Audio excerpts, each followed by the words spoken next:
Vijayasai Reddy sir నేను first time విశాఖపట్నంలోనే చూసిన ఆయన్ని. నాకు చిన్నప్పటి నుంచి ఒక సర్పంచ్ కూడా తెలియదు.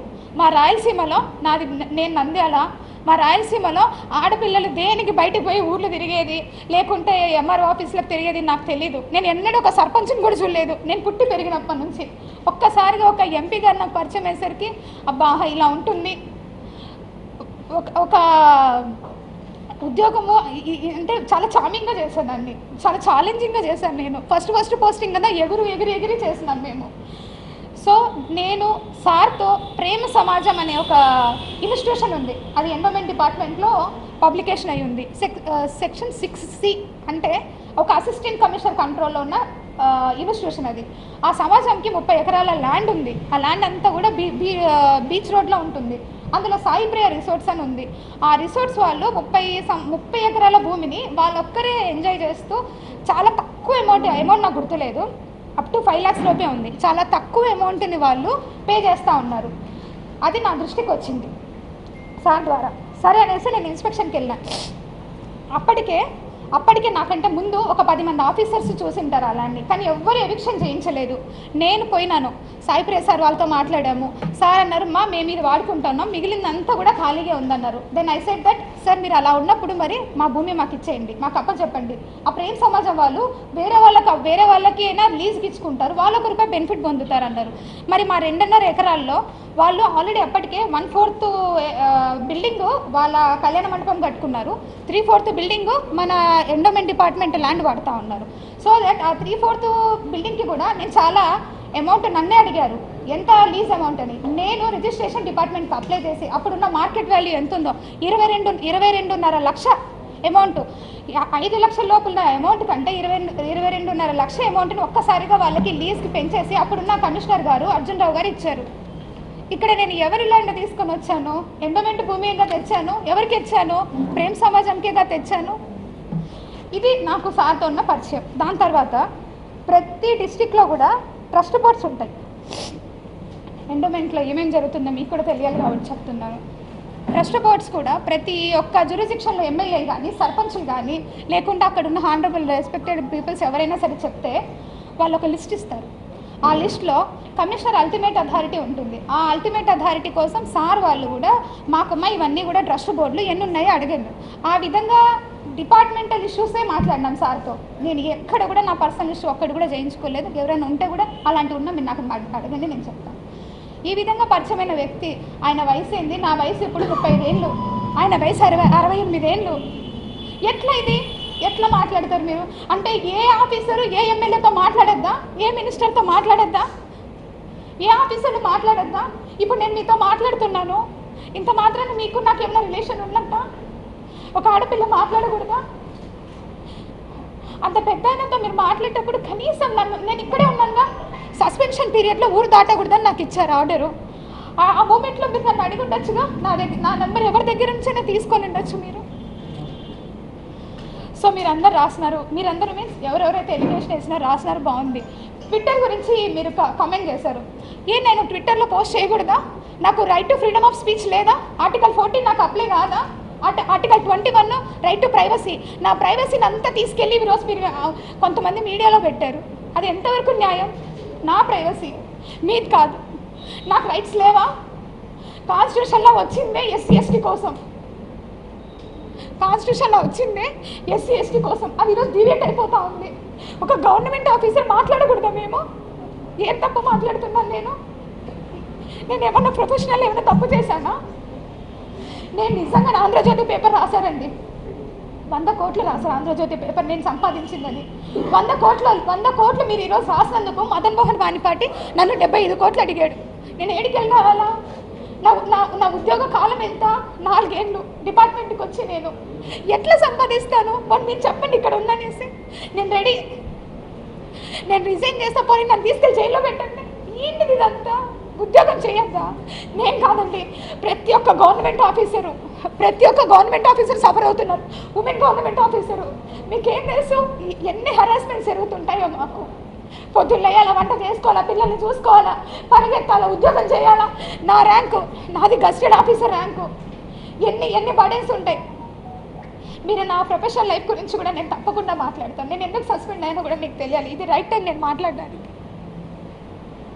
వద్దు, ఒక స్ట్రైప్ అమ్మాయి ఉద్యోగం చేయకూడదు అంటే నేను చెయ్యను అంతే. మేము మంచి బట్టలు వేసుకోవద్దు, మంచిగా మాట్లాడకూడదు. ఇప్పుడు నా ఎంప్లాయీస్ ఉన్నారు. ఎంప్లాయీస్కి నేను మీకు ఒక హైరార్కీ ఉంటుంది. ఎవరికి జోనల్ జర్నలిస్ట్ ఉంటారు, డిస్ట్రిక్ట్ జర్నలిస్ట్ ఉంటారు, తర్వాత మీ హెడ్ ఉంటారు, ఇవన్నీ ఉంటారు. మీకు ఒక హైరార్కీ ఉన్నప్పుడు నాకు కూడా ఒక హైరార్కీ ఉంటుందిగా. Commissioner, additional commissioner, regional joint commissioner, deputy commissioner, assistant commissioner, executive officers.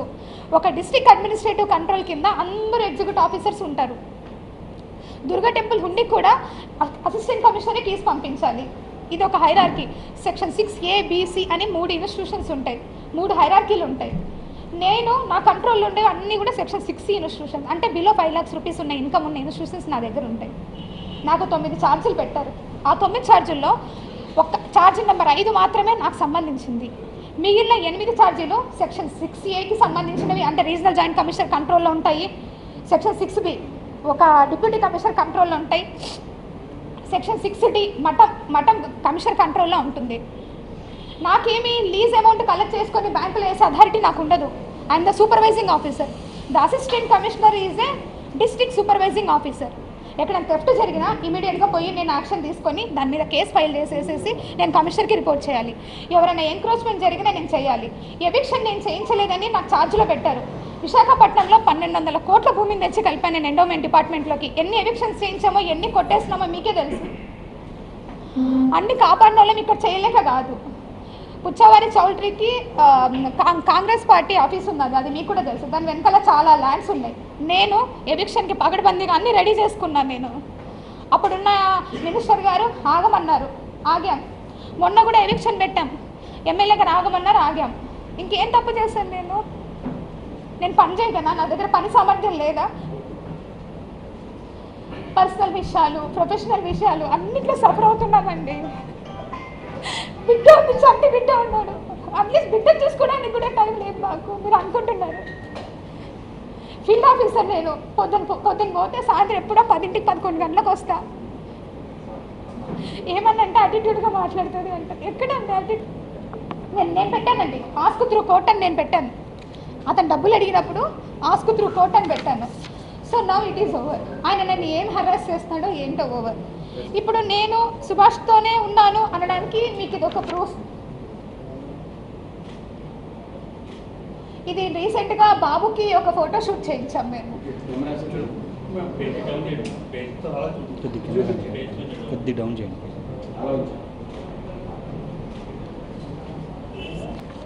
ఇంత మొత్తంలో ఇదంతా స్టోరీ నేను కోర్టు ద్వారా వెళ్ళుండొచ్చు.